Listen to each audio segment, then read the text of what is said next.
Sa pagpapatuloy ng Batang Quiapo ngayong gabi, mas abangan pa talaga ang bigating mga eksena. Sa finale night, masasabog pa ang tensyon mula sa mga Guerrero at kay Tanggol.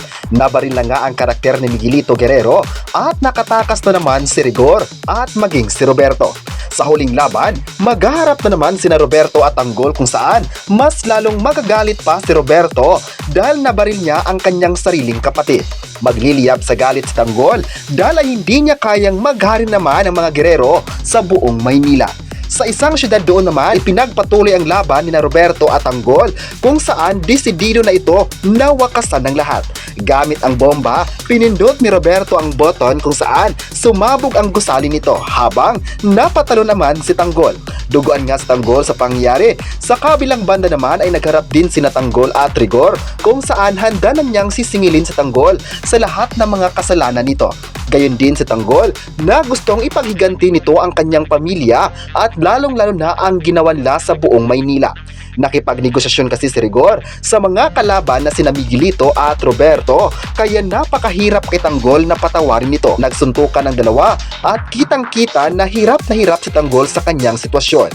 Mas lalong nag-iinit ang mata ni Rigor at binanggit na gusto niyang bayaran ni Tanggol ang buhay ni Santino at David na namatay din dahil sa laban ng mga Guerrero. Hindi naman magpapatalo si Tanggol at mas lalong nagpupursige na matatalo niya si Rigor dahil malaki din ang kasalanan nito sa buhay nila. Dito naman ay takot na takot si Marites sa kung anong mangyari kay Tanggol dahil baka bumigay na ito sa laban. Kitang-kita naman kasi ni Marites kung paano ito pinagtulong-tulungan ng mga kalaban. Sa laban ni Tanggol sa mga Guerrero, makikita na talaga na naghihina na ito dahil malakas naman ang mga kalaban niya. Pero kahit sa kabila ng laban, ipinakita pa rin ang lakas ni Tanggol hanggat sa huling laban. Makikita ang natumba na ito. Nilapitan naman ni Marites ang kanyang anak na nahihirapan ng magsalita. Nagkaroon pa sila ng dialogo at kitang-kita sa mga mata nito na hirap na talaga. Hanggat sa naawa na talaga si Marites na makitang nakahandusay sa sahig itong si Tanggol. Ngayong gabi, marami talaga ang napaluha sa tindi ng mga eksena kung saan makikitang consistent ang bawat tagpo gabi-gabi. Mas grabe talaga ang kapit ng mga viewers mula simula at hanggang dulo. Ang tiwala ng tao sa finale night ay andyan pa rin para sundan ang pagwawakas nito.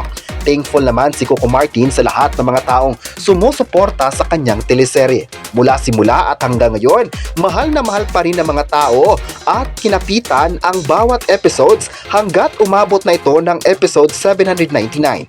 Marami naman sa online ngayong gabi ang nagsabing grabe talaga ang dedikasyon ng Batang Quiapo dahil hindi nila biniti ng mga viewers mula sa production at maging sa mga bigating actors na napapabilang rito.